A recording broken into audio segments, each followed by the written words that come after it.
కులంపాకాలో కబ్జా జరిగింది, ఆలేరులో కబ్జా జరిగింది, జరిగిందే చెప్పినా వాళ్ళ కదా. డ్రైవర్ల పేరు మీద ఉన్నాయి, ఏమైనా వాళ్ళ అబద్ధం వాళ్ళ చెప్పినా? వాళ్ళ చుట్టాల పేరు మీద ఉన్నాయి అని ఎక్కడైనా చెప్పడం ఎంతవరకు అబద్ధం కరెక్ట్? చెప్పానా? ఎక్కడైనా అబద్ధం చెప్పానా? ఉన్నదే చెప్పినాను. ఇంకెవరు కూడా మోసపోవద్దని నా ఉద్దేశం. ఇప్పుడు ఎమ్మెల్యే ఇప్పుడు అయినాక ఒక 2 కూడా నిమిషాలు మనం ఎమ్మెల్యే మాట్లాడుకుందాం అండి. అయినాక కూడా నువ్వు ఇట్లాంటి దౌర్జన్యాలు చేస్తే, మోసాలు చేస్తే, భూములు కబ్జాలు చేస్తే, నువ్వు ఇట్లాంటి తప్పులు చేసినప్పుడు నా ప్రతిపక్ష నేతగా నా బాధ్యత అది. ఇంకెవరు కూడా మోసపోకుండా అలర్ట్ చేయాల్సిన బాధ్యత నాది. ఇప్పుడు ఈయన ఆస్తిపాస్తులు వల్ల ఉండొచ్చు అంటారా? ఒక్క నిమిషం మేడం, వల్ల అధికారులు కూడా సస్పెండ్ అయ్యిండ్రు. రైట్, ఒక్క నిమిషం. బీర్ల ఐలయ్య గారికి ఆస్తిపాస్తులు ఉండొచ్చు అనుకుంటారా మీరు? ఉండొచ్చు. ఆయన అఫిడవిట్లో కూడా చూపించుకున్నాడు కదా. ఉన్నతంగానే ఉన్నాడు కదా. ఉన్నాడు కదా. ఉన్నాడు. మీరు చూపించినటువంటి కబ్జా భూమి ఎన్ని ఎకరాలు? ఒక చోట అంటే నేను చెప్పింది కొలన్పాక చెప్పినప్పుడు అది 7.5 ఎకరాలు. 7.5 ఎకరాలు అంటే దాంట్లో ఇప్పుడు మొన్న ఆలయంలో చూపించింది 2 ఎకరాలు. 2 ఎకరాలు 36 గుంటలు. 2 ఎకరాలు 36 గుంటలు. ఓవరాల్గా చూసుకుంటే 10 ఎకరాలు కూడా లేదు.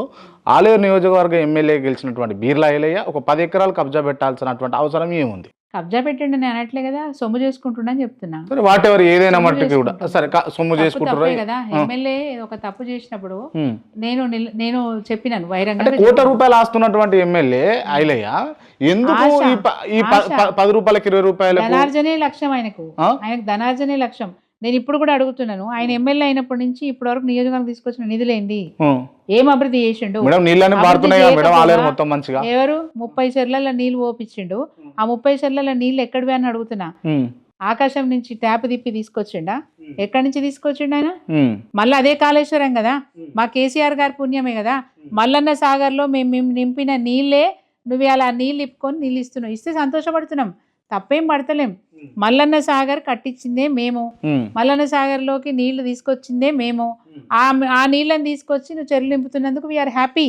నువ్వు కంటిన్యూ చేయి, ఇట్లా కంటిన్యూ చేయి, ఇంకా బాగా చేయి, మేము సంతోషపడతాం. కానీ పేదవాళ్ళని, రైతులని, భూ హక్కు యజమానులను నువ్వు గనక మోసం చేస్తే తప్పకుండా నిలదీస్తాం. అది మా ఆధారాలు ఏమున్నాయి మీకు? నేను ఆధారాలు కూడా చూపించిండండి. ఇగో కొలన్పాకకు సంబంధించిన డాక్యుమెంట్స్, సేల్ డీడ్ అని చాలా స్పష్టంగా కనిపిస్తూ ఉంది. దీనికి సంబంధించిన ఇంకొక విషయం కూడా చెప్పాలి. నేను వంటల జంగయ్య అనే వ్యక్తి గతంలో నేను ఎమ్మెల్యేగా ఉన్నప్పుడు మమ్మల్ని అప్రోచ్ అయ్యిండ్రు. మమ్మల్ని అంటే నేను లేని ఇంట్లో మా సార్ని అప్రోచ్ అయ్యిండ్రు.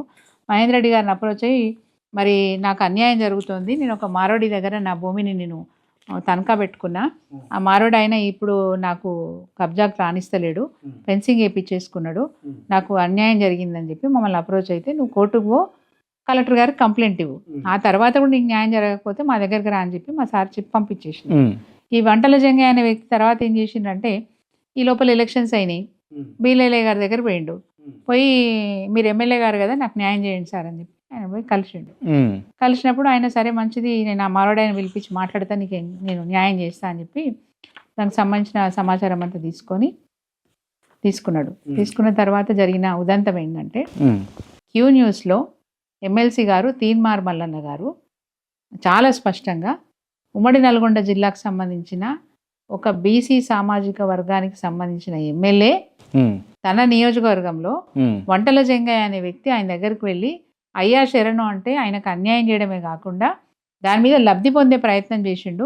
7 ఎకరాల 20 గుంటల భూమిని తన పేరు మీదకి మార్పించుకునే ప్రయత్నం చేసుకున్నాడు. ఇట్లా చేయడం తప్పు, నేను దీన్ని ఖండిస్తున్నా.